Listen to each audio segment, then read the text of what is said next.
Welcome to M&G Agency Life, your regular dose of creativity, insights, and all things Mearns & Gill. Join us on this whirlwind journey through the world of marketing, design, and digital. We'll also talk brand, events, media, and lots more. Like what happens behind the scenes? Yeah, and the latest industry trends, we've got you covered. So get ready to dive into the world of agency. Right, shall we do this? Oh, heck yes. Welcome to episode 5 of M&G Agency Life. I can't believe we're on episode 5 already. I know, it has flown by. What have you been up to in the last week? Since the last Running one? events, just been busy, early starts, but just living your lots best of good life. Stuff. I know, yeah. Okay. Can't complain. So last week we spoke about design and we got right into all of that good stuff. Today, it's the wonder of websites. Yeah. Who have we got on the podcast, Amy? So we've got new business lead Malcolm and we have got web lead Kirsty. Hello, welcome. Hello, thank you. How are you guys? Very well. Thank you. Love it. Okay. What do you think of the podcast room? You've not even been in here before. Yeah, it's ace actually, isn't it? It's beautiful. Thank you very I much. don't know how else to describe it. So descriptive. We're Malcolm. still in talks about getting a minibar for the podcast room. On episode 1, our MD Mike said phase 2 we'll get a minibar. So we got to move to phase 2 quite quickly. I think I need that now, to be perfectly honest. Are you not used to it? Slightly outside my comfort zone, this, but really looking forward to it. But a few beers might have helped. I think that's actually quite good to hear, Malcolm, because with a podcast, you don't need to be a presenter. And quite often, a lot of our clients that come in to record podcasts, they'll come in, they haven't had experience of doing this, but by the time they leave, they're loving it. So, look, let's get into this. We've done some introductions. Let's talk a little bit more about, shall we go to Kirsty first? So tell us about your role, what it involves, what you love about it. Yeah, so I'm the web lead, as mentioned, and my role started in November last year when I joined Mearns & Gill. My focus has really been on growing our web services. I wear a few different hats in my role because we've been really growing this service. I've been acting as almost like a strategy piece of trying to grow it for the business, but also actually building and designing some of the websites myself. And I guess developing our own process. And we're going to get into that a little bit later on. What do you love most about Mearns & Gill and your job? Oh, I mean, there's so many things. And I think other people may have said this already and it may be cheesy and stuff, but there's two main things I really love. And one is the team. This is probably the most talented and friendly team that I've worked with, and I know. Yes. I know. We'll take that. Is Malcolm also included in this? Yeah, kind of. And the kind of, they're just so collaborative and stuff like that. It makes my life a lot easier when I come to work. But secondly, as well, the projects that we work on are so varied between kind of commercial, but also the kind of community and local projects. So it feels very rewarding and different every time we do one. So teamwork makes the dream work, and also the variety of projects. Yeah, absolutely. Love it. Cool, thank you, Kirsty. And Malcolm, same question to you. Okay, well, I'm the new business team lead here at M&G. So my job really is to go out and about and tell people who we are and what we do. I've been here nearly 2 years now. I think it's July that I joined. And my background is slightly different. It's oil and gas for 20 plus years. So this is a bit of a changing career for me. So within the business, you're our go-to expert. Whenever we have a complex project that's energy or oil and gas related. I'm a bit of an interpreter for those clients, which is good. But what I enjoy about the job is not the people. I don't like the people that I work with. But I do, they make me do things like this, Pete. I feel that this will make us even closer, Malcolm. Well, I hope so. Something needs to. Sorry. I'm joking, Brutal. obviously. Brutal. Really, really great team. I love every one of them. And like Kirsty, I think the variety of jobs that we do, the different customers that we have, we've got customers from, jewelers, energy sector, funeral directors, you name it, we've got it. So it's really interesting to learn about all these different businesses, get to understand them, and then try and help them. And it's just great fun. Good. We have a laugh. Yeah, we do. I thought it would be really useful to have you on this episode, Malcolm, because you are out and about in the field talking to our clients and talking to potential new clients. And I just thought you would have some interesting insights from almost the client side. So I think between yourself and Kirsty, we can have an interesting podcast today. Okay, Kirsty, so let's start at the very beginning. What is the process that we have to go through to develop a website, and what does it entail, all that jazz? Well, normally when I'll feel a presence of Malcolm come up to my desk and suggest a new project, which is quite exciting. And it's like something from Star Wars. I can sense his presence. Yeah. Every project's different, and obviously every brand and business is different. So, but what I always think is that the general process of how we build a website follows a similar pattern. Yeah. There may be areas that we add and remove, like stages, depending on the size of project and obviously our clients' budgets or needs. So just to give you a bit of a general kind of process of the stages we go through, we normally do a bit of a discovery to start with. So figuring out like where the client is in their kind of journey. If it's a brand new company, for example, they may need their branding done. So like logos and imagery and colours, blah, blah, blah. And then we kind of figure out from there, right, what we're actually going to build. Like, what do we need? And it's almost like building the bones for the website in writing and the structure. So like what pages and stuff we're going to need. From there, it's pretty straightforward in terms of going into design. So we take all of that foundational elements, your branding and the structure of the website and list of features we're going to need. And we design the website. We normally do like a custom design to match the branding and make it feel exciting. And then this is where our integrated approach comes into play, because we have lots of different teams. So I imagine when that design piece happens, you're working quite closely with our design team for some of that.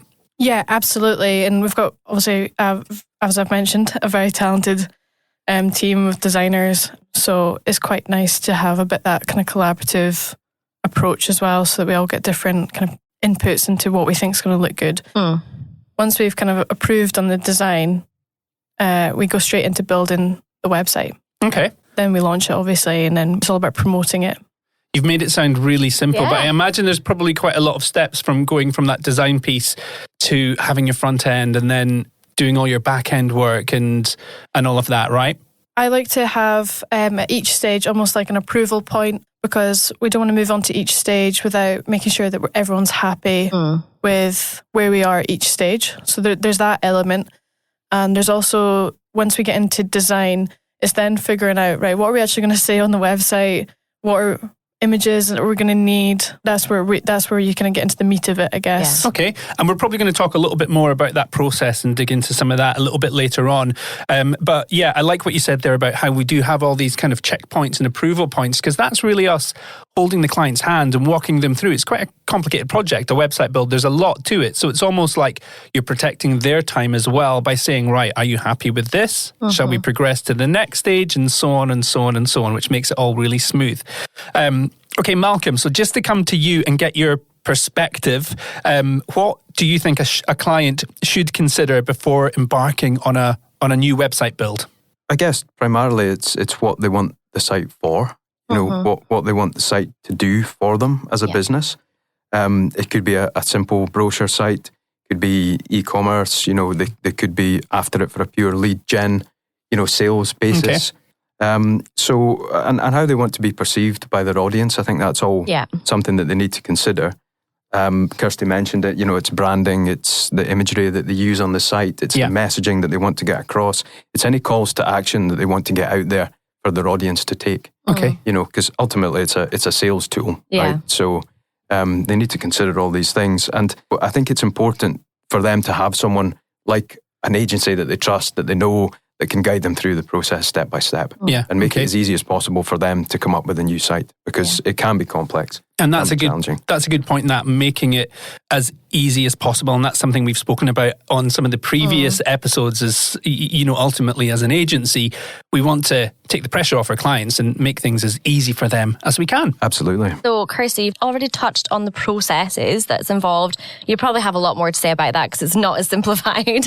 I mean, over to you. What else do they need to consider in terms of the process? Yeah, we've got the general process that we would guide them on, but I think there's obviously a lot more to it. There's things that we like to try and keep in mind, and Malcolm touched on this, where we're thinking about messaging, tone of voice, and I guess how we're actually crafting the content. I think a piece that I always love to try and focus on with our clients is storytelling. What are you trying to convey on the website and why? Because it's quite easy to just put about us. Yeah. Kind of a simple content throughout the website. Yeah. So having a very engaging website is really important from user experience, and that's something we obviously try and focus on greatly. One other area that we, other than storytelling and trying to craft the right content for your website, is obviously going back to design. So we offer a range of different kind of design options when we're pitching to clients. Yeah. And again, coming back to budget and things like that, but we typically will create a prototype for them. So it's like an interactive design where they can click through and it feels a bit more real before going into development, and it just helps understand how it's going to feel and work before we build the website. So when we talk about the storytelling, the messaging and the look and feel, this will all stem from that first discovery session, and that's where we kind of try and understand everything about the client, from who their competitors are, kind of maybe styles that they like, and kind of get all that good information. And I guess from there that kind of feeds the process. So much like the design and brand stuff we spoke about, it's all very similar, that we start with this really robust discovery session that will then kind of lead the way for the rest of the process. So we've got to prototype. What's next? Well, once we have done the prototype, we typically will go into then building the website once everyone's happy, because that's really then you've got all those foundational parts, the discovery, the branding, and like I said before, the design, which is once we have that, then we typically go into build. But sometimes, we may wait to have the content and things like that, because sometimes that will help then feed into how it's going to look as well. And that again comes back down to our clients' time and our own kind of time scales, I guess, for the project. And quite often, as we've heard on other conversations that we've had, Amy, on these podcasts, content can quite often hold up a job, can't it? So I guess once you've got that sitemap nailed down, at that point, the client probably wants to start thinking about what content should be on the site. And that's where we can obviously help them with things like the copywriting, and we can advise on imagery, and our design team might come into play and say, well, maybe we should have a photo shoot for some culture shots or product shots, all that kind of stuff. Yeah, absolutely. And I think I haven't mentioned this, but a lot of this can run in parallel. So once we've done a discovery session, we can start content from that point. It doesn't need to be we go in to build the website and then start writing content. Okay. So that's where it's quite interesting and fluid, where you can really work with the client, trying to be as efficient and as effective as possible for the best outcome that we can for the project. Okay, so we get to front end. We've got that bit done. That's when the client gets to actually see what their website's actually going to look like. And at this point, they can kind of play around with it and go through the navigation and stuff like that. Yeah, so we'll typically get to like 90% of the build and then do almost like a run through and show them all of the features and how everything's working, and do some tests. And then you're pretty much there. You've got a website. And then it's launch. And then it's, just making it live. Okay. So, brilliant. That is our website process. Okay, so it was good to hear more about that. Now let's talk about the platform or the content management system that we use to build our site. So what is that, Kirsty? So we typically use Craft CMS, which is a content management system. So what that really means is you can sign into your own website and update your images, text, layouts, and it offers everyone like just that flexibility to just go in and really update your website when you want to without a developer. But how easy is it to do? Because that's what terrifies me. I've used it before, and it's very simple. But clients as well, they're not familiar necessarily with websites. So you go and change your own website. Oh my goodness, how do I do that? Is it easy to use, Kirsty? Could I do it, for example?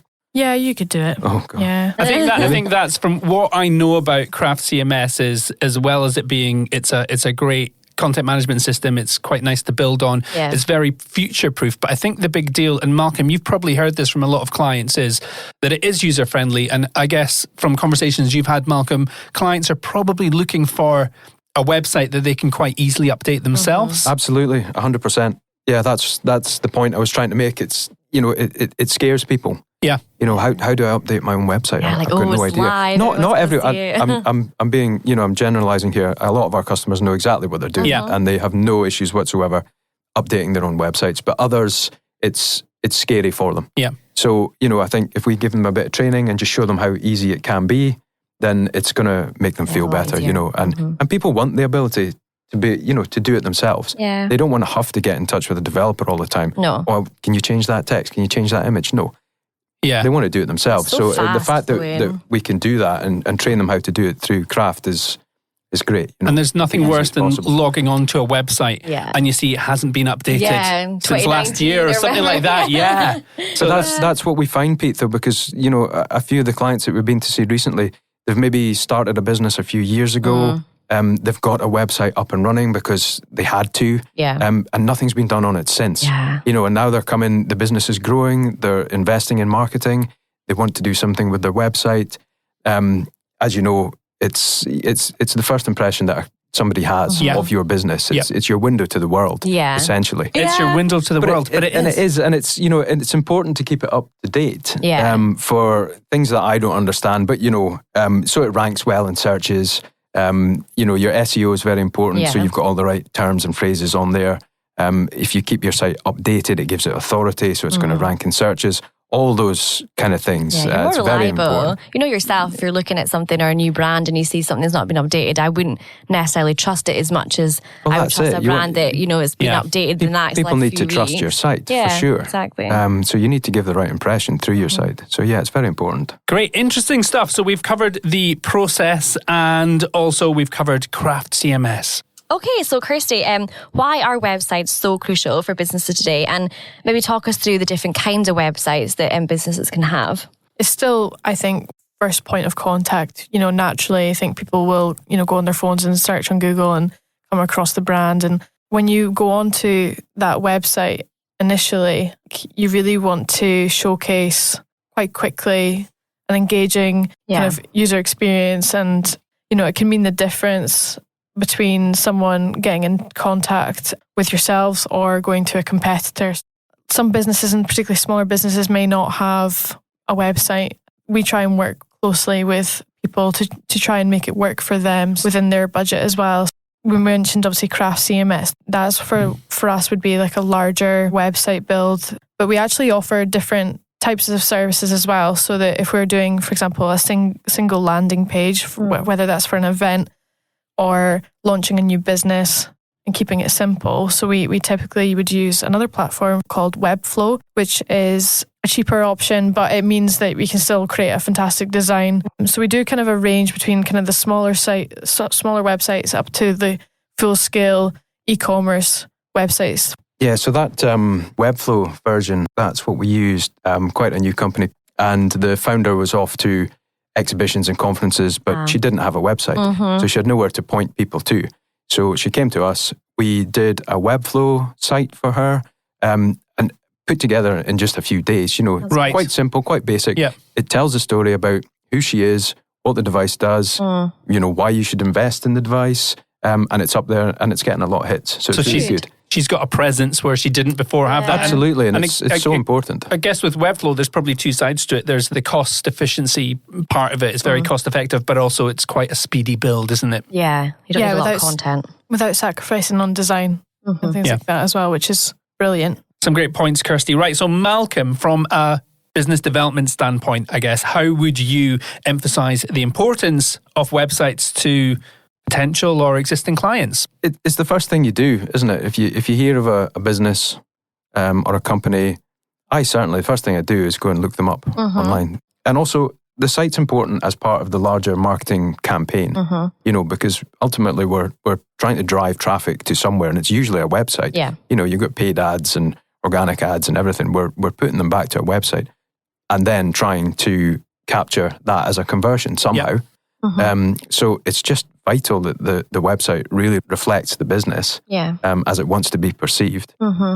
Generates the interest for people to engage with it and get in touch. And there's a lot of different considerations because we know people lead busy lives at the moment. You're not hanging on a web page for long. And Kirsty, I know that we kind of offer kind of Google Analytics and stuff like that, where you can check out all these interesting stats and, you can see where people go on your website, what page they've landed on. And we're going to come back to digital marketing on a future episode where we'll kind of dig into this a little bit more. But is there any kind of thoughts from your side on, how to measure traffic or what's important kind of from the user experience side of things as well? Yeah, so we'll typically make sure that all the websites that we're launching include Google Analytics. And it's just so that we have, I guess, a bit of an idea on, is the website actually getting traffic and getting interest? And it's really fascinating because you can actually get so much information. You can learn a lot from it. And I think for some businesses, it's crucial that you do keep on top of that research piece in terms of who's coming to the website, what they're doing, and why. So, for example, if you're selling products, it's really important to see who's actually going to view those products and if they're not going to view those products and why. Yeah. And then you can really dig deeper into, right, they're going off it because maybe the image isn't loading fully, it's taking too long. So then you make that image faster to load, then it fixes that issue. So then people are actually then going to buy those products on that page. So that's where like analytics and the research in terms of understanding what your website's doing and how people are actually viewing it is really key. And that's a good point you make about how fast a page loads. And as part of what we offer here is our aftercare. So once your website's up and running, we have hosting and we also offer website maintenance. So I guess, Kirsty, you would probably check for, the speed and how quick a page loads and that kind of stuff, right? Absolutely. So we offer different types of packages for maintenance because if we're taking Craft CMS as an example, that requires your monthly kind of updates to make sure it's keeping up with security standards and is just functioning the way it should and it's keeping it fresh. More than that, you want to be checking that the website is still performing to the best that it should be. Yeah. So that you're not suddenly getting the website loading really slowly. Do you do a lot of debugging? I mean, I'm throwing that out there like I know what that means. But do you like to debug? Yeah. I prefer design, but we do. We have our checklist of what we need to be checking for the website monthly, just to keep on top of it. But we offer different, ranges of support per month depending on our clients' needs and also the types of websites. If you've got a larger e-commerce website, that requires a lot more monthly maintenance, just to make sure that, especially when you're dealing with money, you want to be making sure that everything is running efficiently and there's no issues. I do a lot of debugging. Do you, Malcolm? Yes. When a wasp enters the events team room. Well, you missed it yesterday, Malcolm, because we were screaming for someone to help. No, we heard you. We heard you screaming. Let us deal with ourselves. We just laughed at you. So you're like the in-house swatter, bug hero, bug debugger, exterminator. That would work. Terminator. There you go. Sounds exciting. Yeah, all of the above. You truly are multi-skilled. Thank you very much. I think we'll wrap up on this part of the podcast and we're going to move to the next section. Amy? That next section is? Our case study corner. Wait a minute, I think you mean Case Study Corner. I'm never going to get bored of that. No, I laugh every time. I have got other effects. Should we try another one? Yeah, go for it. Case Study Corner. Wow. Right, that's enough of that. Right, so for this segment of the podcast, we ask you to pull out a case study. But first of all, can you please both move into the corner? That's it. Just get, actually, Malcolm, move over a little bit more. Ooh. Right, okay. Tight. You don't need to sit on Kirsty's knee. Right, you guys are now in Case Study Corner. This is where we like to pull out a project we've enjoyed and just talk about it. What was good? What was bad? Hopefully nothing was. What's the case study? Yeah, so my case study is Mental Health Aberdeen. Mental health is something that's really close to my heart, and I've been really lucky to have worked on this project, and it's one of the first projects I've worked on for Mearns and Gill as well. Very great. It's a great local charity as well, isn't it? So they've got such a good presence in this city. They do so much good work, and they make such a great positive impact. So for me, it felt like a fantastic one to work on, especially as one of the first ones we were working on in my time here. Right. Tell us about the project.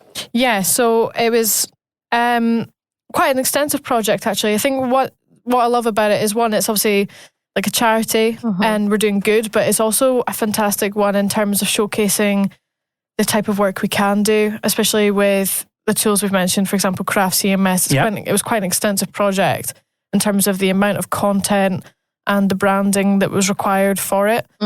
Yeah, I'd recommend definitely taking a look. It was one that required multiple different layouts and showcasing their services in quite a unique way, because obviously for them, it was crucial that you're making it very clear for people for how to get to services. It was quite an interesting project and a challenging project in terms of trying to achieve that. Okay.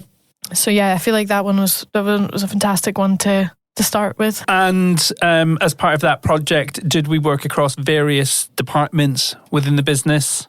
Yes, so it was very collaborative across the teams in terms of the content that was required and the design elements of pulling all the teams together to make this kind of high-end looking website. And although it's an existing brand, we still have to kind of work with their brand guidelines, and our design team have to make sure that they adhere so that everything's consistent. But there's still a lot of design work required as part of that. Yeah, exactly. And we want to make sure as well that the messaging and the tone of voice and stuff reflects how they are as a brand as well. And from the client side of things, is there any anecdotes or any stats that they've kind of fed back on since this website's gone live? They were really pleased with how it's come together, especially because I think that it was something that was in the works for a while. Yeah. So I think they were just really pleased that they'd managed to get it live.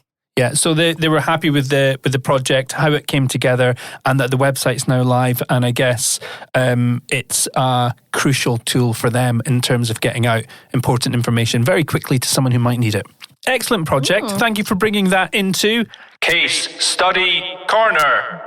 So let's take a step back from websites for a moment. There's something that's been going on in the office this week. I've been calling it Chipstick Gate. Oh, no. Yeah, so as Mike had mentioned in the previous podcast, we have monthly perks in the office. We do. Yeah. And this month we got Chipstix, which are one of my favourite crisps. Now, this is a big box of Chipstix. I don't know how many's in there. There must be about 100. It was a big box. Yeah, it was a big box. However, there's none left. They are going down. I mean, there's a couple of packets left. Is there? I must have missed them. They've lasted, 3 days? Yeah, it's ridiculous. Now, Malcolm. Yeah. I mean, I'm not pointing any fingers, but I've clocked you at that box a couple of times. Looking sheepish. No. I've had one packet. One packet. I mean, this is turning into a bit of an interrogation. I do have a theory, though. Right, as to who it might be. Okay. It's not Kirsty, is it? No, it's not Kirsty. No, I haven't had any yet. Have you not? No, but I might after this. Yeah. Too late. There's one packet left. You've got to be quick. What's your theory? I suspect one of the account managers. Oh, no. And I'm not going to name names. Right. I can't. But the same person actually is doing very well to stick to their New Year's resolution. What is that? That is to have one apple per week as part of a healthy diet. I mean, but to be fair, it's 52 more apples than he had last year, I mean, or bits of fruit in general. But come on. So I think he's doing really well. So I think we should congratulate him. Yeah, big congrats to. Shall we name him? No, I don't think we should. Let's not. I think Graham would be Have quite you annoyed seen if we him did. at the Chipstick box? I might have. I've seen him in it. In the box. Wow. Yeah. Rummaging around. Absolutely. Well, there we go. love Chipstick Gate. We'll get to the bottom of this somehow. Okay, guys, we're almost getting to the end of the podcast, but what I thought would be a lot of fun, certainly for us, Kirsty, before we wrap up, are you up for some quick-fire web-related questions? Go for it. Okay, right. We will start with this one. Is it true that you only accept payment in cryptocurrency? False. What happens if you enter Google into Google? I've never tried it. Will the internet explode? That's silly. Have you ever accidentally deleted the internet? That's just silly too. You're right. Do websites get lonely when no one visits them? It shouldn't if you've got a good SEO strategy. Oh, nice answer. What about this one? If you were a website, which one would you be? I was reminded of one that I had shared recently, and it's a website that's just covered in pickles. Oh, wow. Okay. Yep. And how many cups of coffee does it take to code a website? Quite a lot. Quite a lot, especially when Malcolm comes to my desk. Are you enjoying these questions? Yeah. Thanks. There we go. Big round of applause for Kirsty. Well done. Thank you very much. Okay, right. Look, I think it's about time we wrap things up here. Amy, what are some of the key takeaways we've gotten out of today's episode? Firstly, your website is your first impression and is one of the most important marketing tools. Using Craft CMS is very user-friendly and really easy to keep up to date. A great user experience is very, very important. One of our top tips is to have your content ready early on before the website build. Making sure your website performs well and loads quickly is really, really important. And we can help obviously with that with our monthly maintenance. And again, with our content, be creative. You're trying to tell a story and it's a really good way to keep people engaged. There we have it. Look, that's a wrap. There's been quite a lot of good stuff we've spoken about today. So thank you very much, Malcolm and Kirsty. It's been great to have you on the podcast. It's been fun. Really enjoyed it. As always, if you want to know more about anything we've spoken about today, you can drop us a line. We always like to hear from you. You can find us on Instagram at Mearns Gill. Check us out on Facebook, LinkedIn, or online. Just search for Mearns and Gill. Yeah, you can also find us on the World Wide Web. See what I did there? It's been great, guys. Thank you so much. Next week, we're going to look at digital marketing. Yep. That is next time. See ya. See you soon. Bye. Bye.